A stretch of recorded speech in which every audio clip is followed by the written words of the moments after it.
Chapter number 2 માં આપણો topic number 4 capacitor. Capacitor એટલે શું એ આપણે પહેલા જોઈશું. કેપેસિટર એટલે કે બે ધાતુની એવી પ્લેટ કે જેના પરનો વિદ્યુતભાર વિજાતીય હોય, એક પરનો પ્લસ હોય અને બીજા પરનો માઇનસ હોય.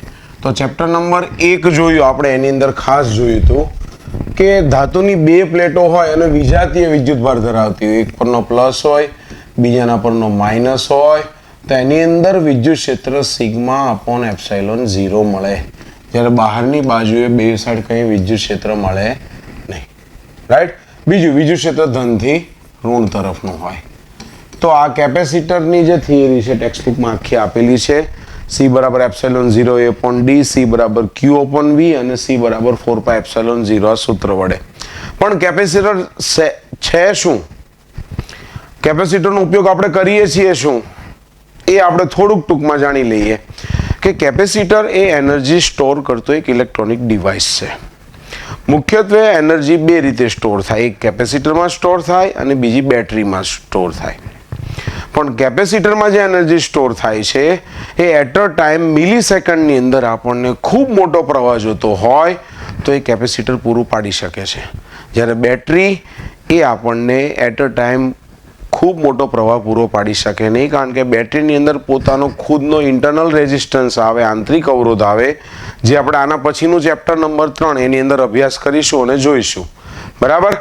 એક ઉદાહરણ આપું તમને સામાન્ય, કે આપણે કેમેરાની ફ્લેશ લાઇટ હોય, DSLR કેમેરો જે આવે છે એની ફ્લેશ લાઇટની અંદર જ્યારે એટ અ ટાઈમ ફોટો પાડવાનો ત્યારે ખૂબ મોટો પ્રવાહ જોઈએ ફ્લેશ લાઇટને, તો એ કેપેસિટર આપી દે ખૂબ મોટો પ્રવાહ અને ડિસ્ચાર્જ થઈ જાય. એટલે ફોટો પડી ગયો આપણો, પછી થોડીક જ સેકન્ડમાં પાછા કેપેસિટર ચાર્જ થઈ જાય. એટલે ફ્લેશ લાઇટને તમે એકદમ કન્ટિન્યુઅસ ના દબાવી શકો. એક વખત ફ્લેશ લાઇટ પડે પછી થોડોક ટાઈમ લાગે, કેપેસિટર ચાર્જ થાય, ફરી પાછા કેપેસિટર ડિસ્ચાર્જ થાય અને મિલી સેકન્ડની અંદર ખૂબ મોટો પ્રવાહ મળે છે. બીજું ઉદાહરણ જોઈએ તો કોઈ આપણે ઘર સળગતું હોય અને ત્યાં આગળ આપણે ફાયર બ્રિગેડવાળા આવે અને પાઇપો કાઢી અને આગ બુઝાવતા હોય. પણ એના બદલે હું તમને એવું કહું છું કે તમે બે મોટા 5,000 લીટર પાણીના બે ટેન્ક રાખ્યા ઘર ઉપર અને સીધા જ એને ઊંધા રાખી દઈએ આપણે મકાન પર, તો શું થાય? આગ તરત જ બુઝાઈ જશે. ખ્યાલ આવ્યો? એમ જ્યારે આ પાઇપ વડે તમે જે પાણી આપો છો એ બેટરી વડે મળતો પ્રવાહ છે અને તમે આ ટાંકાને સીધા જ ઊંધા ઠાલવી દો છો મકાન પર અને જે આગ બુઝાઈ જાય છે એ કેપેસિટર વડે મળતો પ્રવાહ છે. ખ્યાલ આવે દરેકને? એટલે જ્યાં આગળ એનર્જીની ખૂબ મોટી જરૂરિયાત હોય ત્યાં આગળ કેપેસિટર પોતે પોતાની એનર્જી આપીને ડિસ્ચાર્જ થઈ જશે, પછી તે ધીમે ધીમે ચાર્જ થઈ જશે. તો કેપેસિટર ચાર્જ અને ડિસ્ચાર્જ થાય એના જે સૂત્ર છે આપણે NCERT સિલેબસમાં આપેલા નથી. માત્ર આપણે કેપેસિટન્સના સૂત્ર અને એની ઉર્જાના સૂત્ર એ જોઈશું અહીંયા આગળ. આના પછીના ટોપિકમાં કેપેસિટરનું શ્રેણી અને સમાંતર જોડાણ જોઈશું. કેપેસિટર પર ડાઇલેક્ટ્રિક અચળાંક કે જે ડાઇલેક્ટ્રિક માધ્યમ એની શું અસર થાય છે એ જોઈશું આ ચેપ્ટરની અંદર. ઓકે. તો કેપેસિટરની વાત કરીએ તો કેપેસિટરના મુખ્યત્વે 3 સૂત્ર છે. કેપેસિટન્સ C બરાબર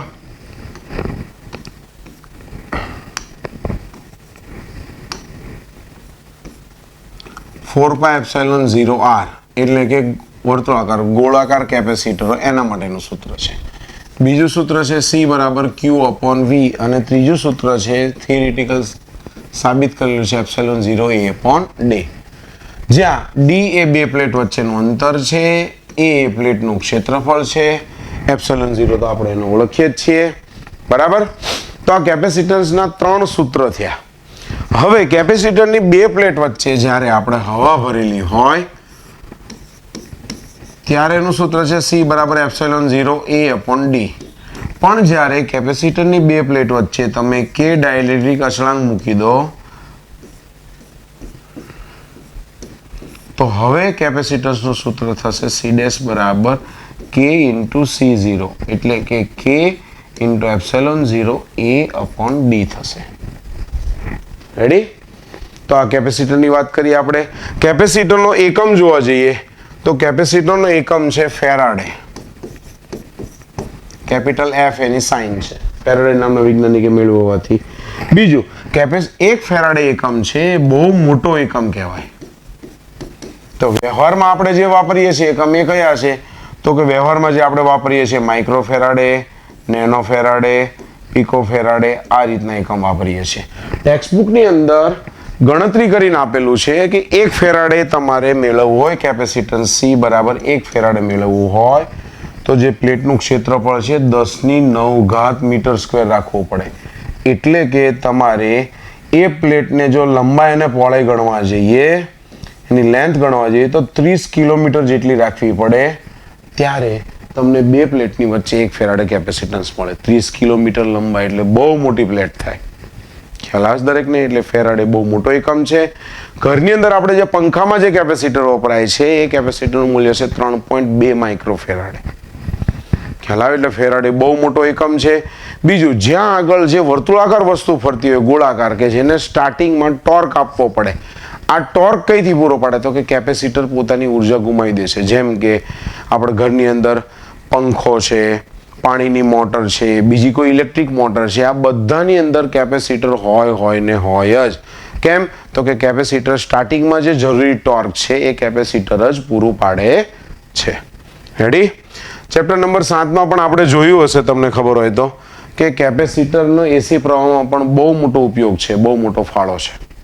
જોઈએ આપણે આગળ હવે એમસીક્યુ તરફ ધીમે ધીમે જઈએ. કેપેસિટરનો પહેલો એમસીક્યુ જોઈએ, એમસીક્યુ નંબર 69. 20 માઇક્રો ફેરાડેના કેપેસિટરને 10⁴ વોલ્ટના પોટેન્શિયલ ડિફરન્સથી ચાર્જ કરવામાં આવે તો કેપેસિટરની પ્લેટ પરનો વિદ્યુતભાર કેટલો થશે? તો C બરાબર Q/V આપણું જે સૂત્ર છે એ જોઈશું અહીંયા આગળ. ગોળાકાર કેપેસિટર છે ને એટલે 4πε0 નો ઉપયોગ થશે નહીં. તો આપણને પૂછ્યું છે વિદ્યુતભાર Q બરાબર શું થાય? તો કે C × V. કેપેસિટર કેટલું આપેલું જો તો જોઈએ 20 માઇક્રો ફેરાડ એટલે 20 × 10⁻⁶. વોલ્ટ કેટલા છે જો તો 10⁴ વોલ્ટ. આન્સર કેટલો આવશે આપણે? તો કે 10⁻².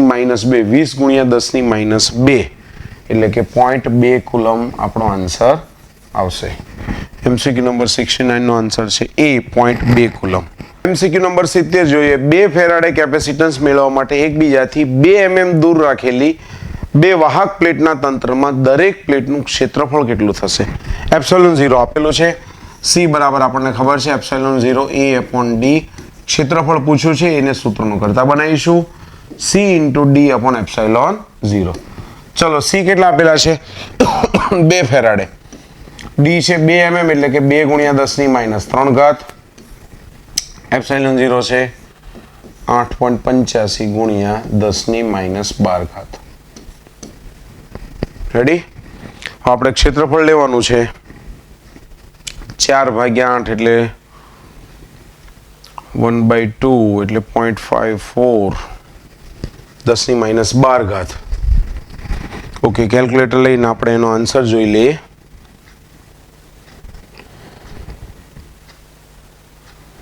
(4.51 ×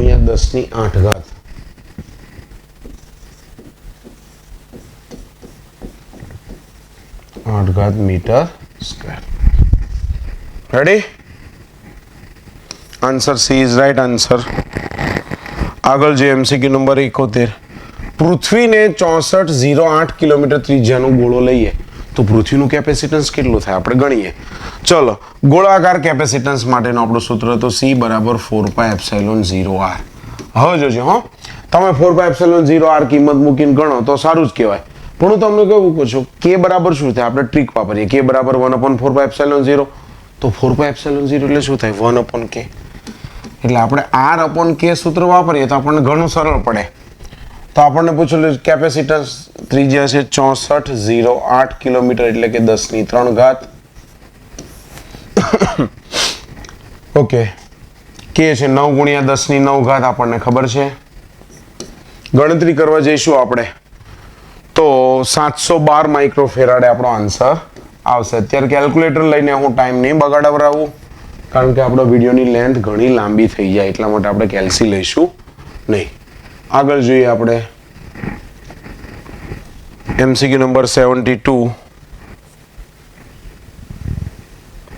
જો વર્તુળાકાર તકતી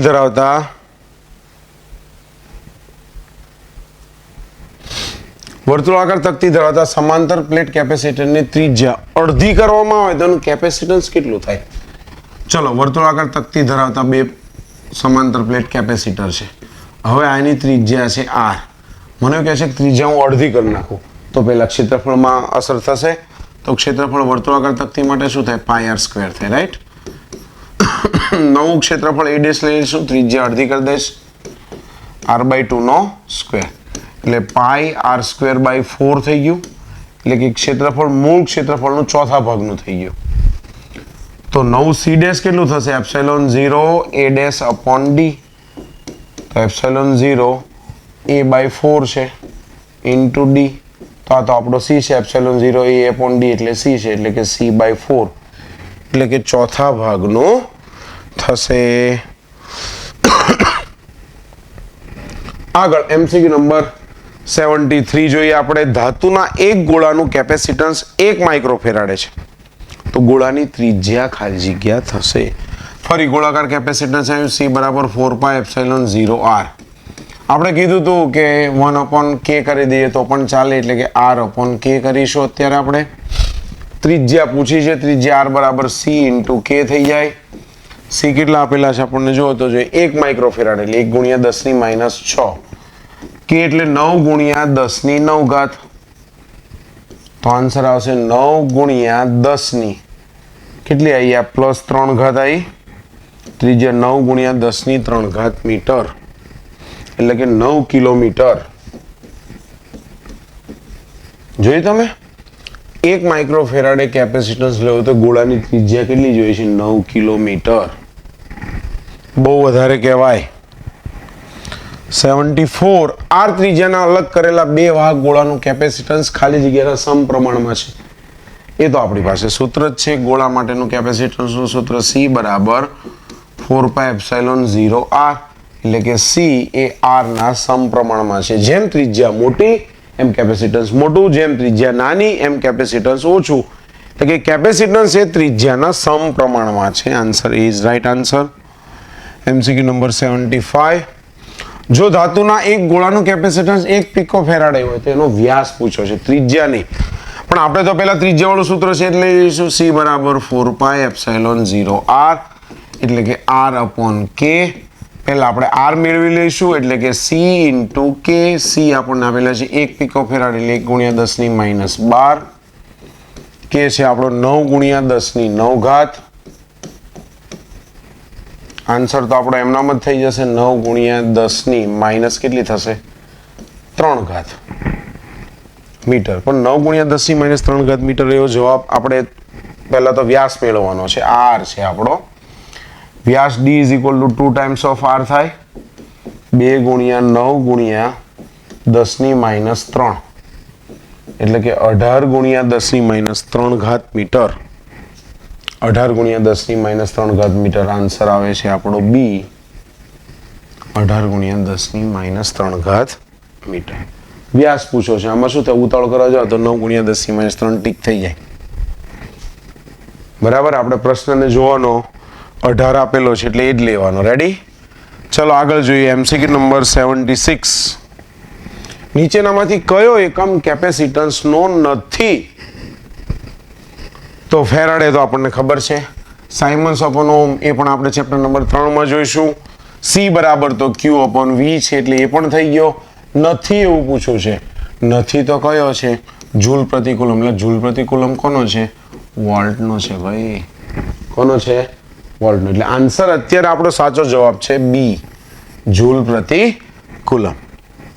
આગળ જે MCQ નંબર 77.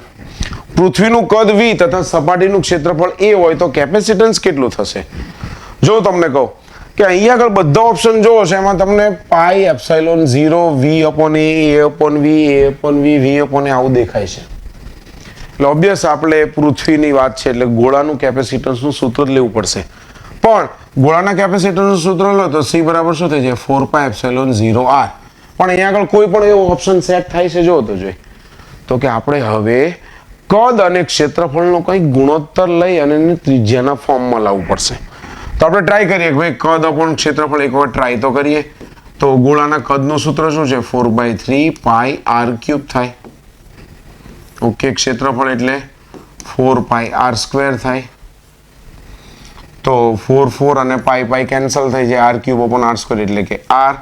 r/3 આવે તો v upon a બરાબર r upon 3, તો r બરાબર શું થાય તો કે 3v upon a, તો કે r બરાબર 3v upon a થાય. મૂકો અહીંયા આગળ, તો કે c બરાબર શું થયું 4 pi epsilon 0 3v upon a, 4 ગુણ્યા 3 એટલે કે 12 12 pi epsilon 0 v upon a. Answer થશે c બરાબર 12 pi epsilon 0 v upon a. 12 pi epsilon 0 v upon a upon v નહીં હો. Answer D is right answer. જોઈ તમે MCQ એક વખત ગુજકેટમાં પણ આવી ગયેલો છે. આગળ જોઈએ MCQ નંબર 78. સમાંતર પ્લેટ કેપેસિટરનું કેપેસિટર નીચેનામાંથી કઈ બાબત પર આધાર રાખે છે? પ્લેટનો પ્રકાર, પ્લેટની જાડાઈ, બે સમાંતર પ્લેટને લાગુ પાડેલો પોટેન્શિયલ ડિફરન્સ કે બે પ્લેટ વચ્ચેનું અંતર. તો સમાંતર પ્લેટ કેપેસિટર એવો શબ્દ વાપરેલો છે. C બરાબર એપ્સિલોન 0 A upon D. અહીંયા આગળ D છે બે પ્લેટ વચ્ચેનું અંતર છે. શું છે? બે પ્લેટ વચ્ચેનું અંતર, નહીં કે પ્લેટની જાડાઈ. હો, આ છે શું છે તો કે પ્લેટનું ક્ષેત્રફળ છે. તો અહીંયા આગળ છે બે પ્લેટ વચ્ચેના અંતર પર આધાર રાખશે, પ્લેટની જાડાઈ પર આધાર રાખતું નથી. MCQ નંબર 79 જોઈ લઈએ આપણે એક વખત. સમાંતર પ્લેટ કેપેસિટરની પ્લેટ પરની વિદ્યુતભારની પૃષ્ઠ ઘનતા સિગ્મા હોય તો બે પ્લેટ વચ્ચેના વિસ્તારમાં વિદ્યુત ક્ષેત્ર કેટલું હશે?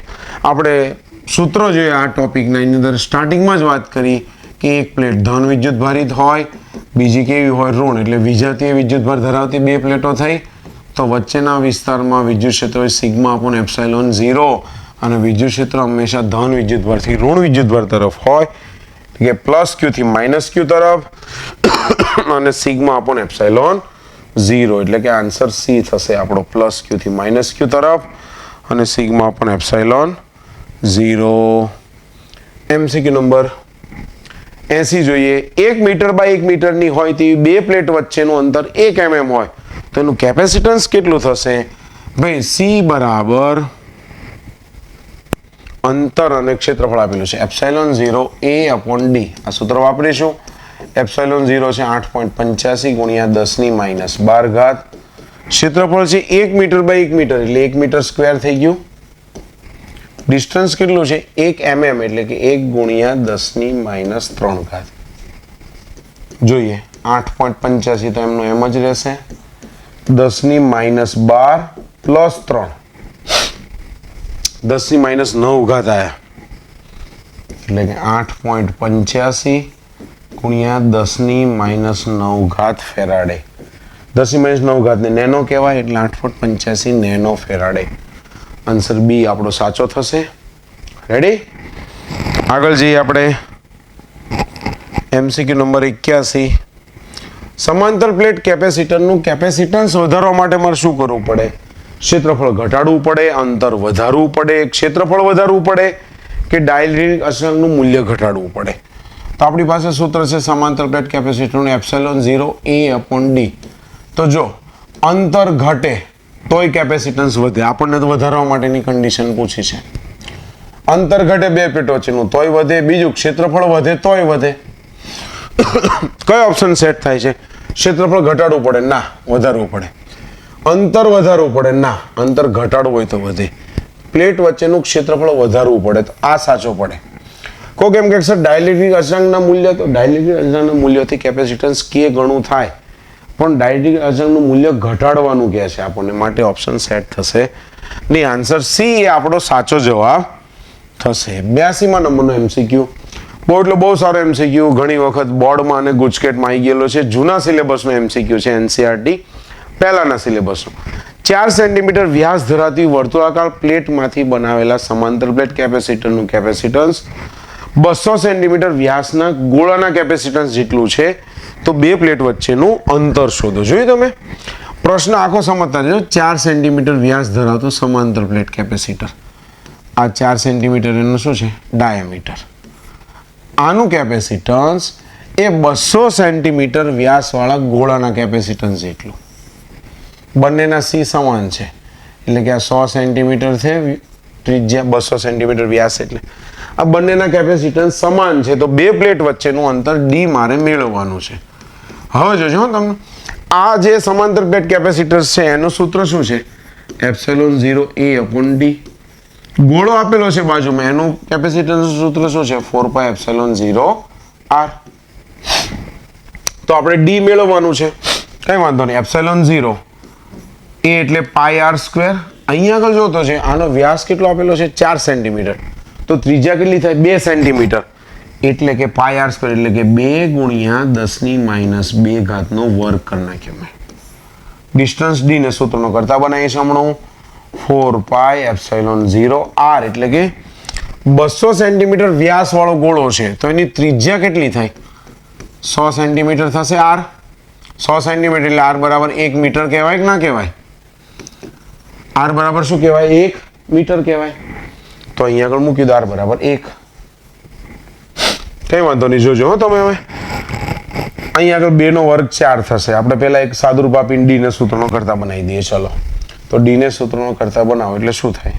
D ઉપર જાય 4 પાઈ એપ્સિલોન 0 નીચે આવે એટલે કે પાઈ ઇન્ટુ એપ્સિલોન 0 ઇન્ટુ 2 નો વર્ગ 4 10⁻² નો 10⁻4 10⁻4 ઘાત છેદમાં 4 પાઈ એપ્સિલોન 0. ચલો, 4 પાઈ એપ્સિલોન 0 4 પાઈ એપ્સિલોન 0 વધે છે શું? ખાલી 10⁻4 ઘાત મીટર. બે પ્લેટ વચ્ચેનું અંતર 1 ગુણ્યા 10⁻4 ઘાત મીટર હોવું જોઈએ. રેડી? બહુ સારો MCQ છે. 82માં નંબરનો MCQ. આગળ 83માં નંબરનો MCQ જોઈએ. એક સમાંતર પ્લેટ કેપેસિટરને બેટરી વડે વિદ્યુતભારિત કર્યો. આપણે બેટરીથી અલગ કર્યો. હવે બે પ્લેટ વચ્ચેનું અંતર વધારો. જોજો હા, પહેલા આ મારું કેપેસિટર છે, એને મેં જોડેલું હતું બેટરી વડે, ચાર્જ કરી નાખ્યો. હવે ચાર્જ કરીને બેટરી દૂર કરી નાખી. હવે બે પ્લેટ વચ્ચેનું અંતર હું વધારી દઉં છું, આટલું કરી દઉં છું. આ D શું કર્યું? મેં વધાર્યું. તો મને એવું કહે છે કે વિદ્યુતભાર, વિદ્યુત સ્થિતિમાનનો તફાવત V, કેપેસિટન્સ C માં કેવો ફેરફાર થશે એવું પૂછે છે મને. તો વિદ્યુતભાર Q, હું તમને એવું કહું, બે પ્લેટ વચ્ચેનું અંતર તમે વધારો ઘટાડો, Q તો કેવો રહે? હંમેશા અચળ. એ વિદ્યુતભાર Q કેવો રહેશે? અચળ રહેશે. ઓકે, બે પ્લેટ વચ્ચેનું અંતર વધારો હું, તો C બરાબર એપ્સિલોન 0 A upon D છે. ચલો, અંતર આ વધે તો કેપેસિટન્સ શું થાય? ઘટે. એટલે કેપેસિટન્સમાં કેવો આવશે? ઘટાડો. ઓકે, વિદ્યુતભાર અચળ રહેશે, કેપેસિટન્સમાં ઘટાડો. હવે C બરાબર તો Q upon V પણ થાય ભાઈ. હવે કેપેસિટન્સ વધે, ઘટે, સોરી, આ જે છે કેપેસિટન્સ એ ઘટે તો વિદ્યુત સ્થિતિમાન કઈ રીતનું હશે? વધે એવું થાય ને. અથવા ઊંધું કરી નાખો, V બરાબર Q upon C. આ C ઘટે તો V શું થાય? વધે. બે રીતના યાદ રાખી શકો તમે. તો વિદ્યુત સ્થિતિમાન કેવું થાય? વધે. તો કે Q અચળ રહે છે, વિદ્યુત સ્થિતિમાન વધે છે, કેપેસિટન્સ ઘટે છે. એટલે આન્સર થશે D આપણો. બહુ સરસ MCQ છે. ઓકે, હજી ઘણી વખત એવું પૂછાય છે કે કેપેસિટરની બે પ્લેટ વચ્ચે હું ડાઇલેક્ટ્રિક દાખલ કરું તો શું થાય? તો એ પણ આપણે થોડુંક સમજી રાખીએ કે જ્યારે તમે કેપેસિટરની બે પ્લેટ વચ્ચે પહેલા હવા હતી એટલે કેપેસિટન્સ C હતું, હવે તમે કેપેસિટરની બે પ્લેટ વચ્ચે K ડાઇલેક્ટ્રિક અચળાંક મૂકો ત્યારે શું થાય? તો કે હવા હતી ત્યારે વિદ્યુતભાર Q હતો, વિદ્યુત સ્થિતિમાન V હતું, વિદ્યુત ક્ષેત્ર E0 હતું અને કેપેસિટન્સ C હતું. જ્યારે તમે ડાઇલેક્ટ્રિક દાખલ કરો ત્યારે શું થશે? તો ડાઇલેક્ટ્રિક દાખલ કરો એટલે વિદ્યુત ક્ષેત્ર K માં ભાગનું થઈ જાય, E0 upon K. વિદ્યુત સ્થિતિમાન પણ V0 upon K માં ભાગનું થઈ જાય. રેડી? વિદ્યુતભાર Q તો કેવો રહે? ડાઇલેક્ટ્રિક દાખલ કરો તો હતો એનો એ જ રહે, અચળનો અચળ જ રહે. તો કે કેપેસિટન્સ કેટલું થઈ જશે C'? તો કે કેપેસિટન્સ K ગણું થાય.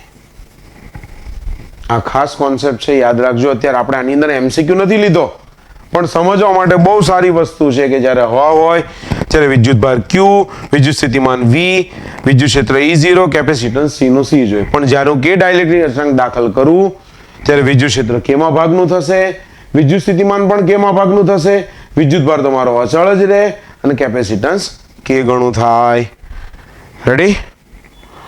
હવે આપણે આગળ જોવું છે કેપેસિટરના શ્રેણી જોડાણ અને સમાંતર જોડાણ.